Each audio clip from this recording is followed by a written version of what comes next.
నమస్కారం. ఒక్కోసారి ఎలా ఉంటుందంటే, ఒకే ఒక్క మాట, ఒకే ఒక్క వాక్యం ఒక పెద్ద యుద్ధం గతిని మార్చేయగలదు. అవును, ఈరోజు మనం సరిగ్గా అలాంటి ఒక సందర్భాన్నే చూడబోతున్నాం. మహాభారతంలోని ఒకే ఒక్క శ్లోకాన్ని పట్టుకొని దాన్ని విడమర్చి చూద్దాం. ఆ మాటల వెనుక ఉన్న అసలు వ్యూహం ఏంటి, ఆ నాయకుడి మనసులో ఏముంది అనేది అర్థం చేసుకునే ప్రయత్నం చేద్దాం. సరే, ముందుగా ఆ సందర్భంలోకి వెళ్దాం. మనమిప్పుడు ఉన్నది కురుక్షేత్ర యుద్ధభూమిలో. చరిత్రలోనే అతి పెద్ద యుద్ధం ఇక మొదలవ్వబోతోంది. ఆ క్షణంలో ఉన్నామన్నమాట. రెండు వైపులా లక్షల సైన్యం. ఆ గాలిలోనే ఏదో తెలియని ఉద్రిక్తత. అంత నిశ్శబ్దం. కాని అది ప్రశాంతమైన నిశ్శబ్దం కాదు. రాబోయే పెను వినాశనానికి ముందు ఉండే నిశ్శబ్దం. అంత ఉద్రిక్తంగా ఉన్న ఆ సమయంలో ఇద్దరు చాలా ముఖ్యమైన వ్యక్తుల మధ్య ఒక సంభాషణ మొదలవుతోంది. వాళ్లు మాట్లాడుకుంటున్నది మామూలు మాటలు కానే కాదు. అవి రాబోయే ఆ మహాసంగ్రామానికి నాంది పలకబోతున్నాయి. మరి ఎవరా ఇద్దరూ? మాట్లాడుతున్నది కౌరవ యువరాజు దుర్యోధనుడు. మరి వింటున్నదెవరంటే ఆయనకు విద్య నేర్పిన గురువు. కాని ఇప్పుడు అదే సైన్యానికి సర్వసైన్యాధ్యక్షుడు ద్రోణాచార్యుడు. ఇక్కడ చూడండి, ఒక శిష్యుడు గురువుతో మాట్లాడుతున్నాడు. అదే సమయంలో ఒక రాజు తన సేనాపతితో మాట్లాడుతున్నాడు. ఈ రెండిటి మధ్య ఉన్న తేడానే ఆ సంభాషణను చాలా ఆసక్తికరంగా, క్లిష్టంగా మారుస్తుంది. సరే, ఇక అసలు విషయానికొద్దాం. దుర్యోధనుడు ఏమన్నాడు, ఆ మాటల లోతు ఏంటో ఇప్పుడు చూద్దాం.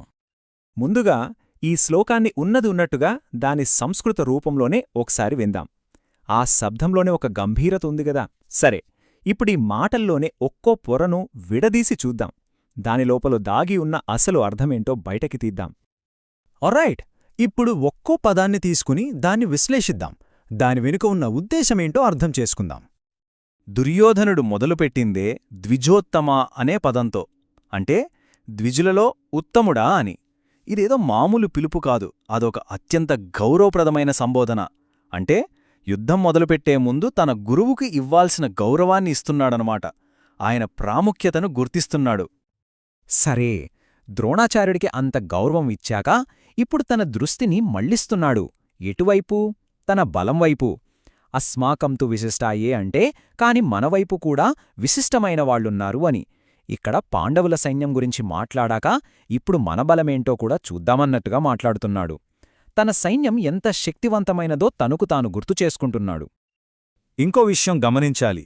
ఇక్కడ తన దృష్టి మామూలు సైనికుల మీద లేదు. నాయకా మమ సైన్యస్య అంటున్నాడు. అంటే నా సైన్యానికి నాయకులుగా ఉన్నవాళ్లమీద ఫోకస్ చేస్తున్నాడు. ఎందుకంటే అతనికి తెలుసు, ఏ యుద్ధంలోనైనా గెలిపోటములను నిర్ణయించేది నాయకత్వమే అని. ఇక్కడే సంభాషణలో టోన్ కొంచెం మారుతుంది. తాన్నిబోధ అంటున్నాడు. దాని అర్థం వారి గురించి తెలుసుకో, ఇది దయచేసి తెలుసుకోండి అన్నట్టు లేదు. ఇదొక రకంగా ఒక ఆదేశంలో ఉంది. ఆలోచించండి, తన గురువుకే ఏం గమనించాలో తాను చెప్తున్నాడు. చివరగా ఏమంటున్నాడు? సంజ్ఞార్థం తాన్ బ్రవీమితే. అంటే మీ సమాచారం కోసం వాళ్ల గురించి మీకు చెప్తున్నాను అని. ఇక్కడ తన ఉద్దేశ్యాన్ని చాలా స్పష్టంగా చెప్తున్నాడు. నేనెందుకు ఈ పేర్లు చెప్పబోతున్నానో మీకు తెలియాలి అన్నట్టుగా. ఇది ఏదో మాటలగారడి కాదు, ఇది ఒక అధికారిక ప్రకటనలా ఉంది. సరే, ఇప్పటిదాకా మనం ముక్కలు ముక్కలుగా చూశాం కదా. ఇప్పుడు వాటన్నింటినీ ఒకటిగా కలిపి చూద్దాం. ఈ శ్లోకం పూర్తి రూపం ఎలా వినిపిస్తుందో దాని అర్థం ఏంటో గమనిద్దాం. చూశారా, మనమిందాక విడదీసిన ప్రతి పదం ఇప్పుడు ఎలా ఒకదాంతో ఒకటి కలిసి ఒక పూర్తి శక్తివంతమైన వాక్యంగా మారిందో. సో పూర్తి అనువాదం చూస్తే, ఓ ద్విజోత్తమ, మన పక్షంలో ఉన్న విశిష్టమైన నాయకుల గురించి తెలుసుకో. నా సైన్యంలోని నాయకుల గురించి మీ సమాచారం కోసం నేను మీకు చెబుతున్నాను. చూడండి, ఈ ఒక్క వాక్యంలోనే అన్నీ ఉన్నాయి. గురువు పట్ల గౌరవం ఉంది, ఒక వ్యూహం కనిపిస్తోంది, అదే సమయంలో తన అధికారం కూడా కనిపిస్తోంది. ఓకే, ఇప్పటిదాకా మనం ఏం చెప్పాడు అన్నది చూశాం. కానీ అసలు ప్రశ్న అది కాదు. అసలు ప్రశ్న ఏంటంటే, ఎందుకు అలా చెప్పాడు? దాని వెనుక ఉన్న ఆంతర్యమేంటి? దీన్ని బట్టి దుర్యోధనుడి గురించి మనకేం తెలుస్తోంది? ఒకటి, అతను కావాలనే తన సేనాధిపతి దృష్టిని ఆకర్షిస్తున్నాడు. 2, తన సైన్యంలో ఉన్న అసలైన బలం అంటే కీ ప్లేయర్స్ ఎవరో హైలైట్ చేయాలనుకుంటున్నాడు. 3, ఇది ఒక రకంగా సైన్యంలో ధైర్యం నింపడానికి ఒక పీఠిక అన్నమాట. అన్నిటికన్నా ముఖ్యంగా ఆ సేనాపతుల పేర్లు చెప్పే అధికారం తనకే ఉందని, ఆ సైన్యానికి అధిపతి తానేనని పరోక్షంగా నొక్కి చెప్తున్నాడు. అంటే చూడండి, ఒకే దెబ్బకు రెండు పిట్టలు. ఒకవైపు ద్రోణుడికి బలాన్ని గుర్తుచేస్తున్నాడు, మరోవైపు తన అధికారాన్ని కూడా నిలబెట్టుకుంటున్నాడు.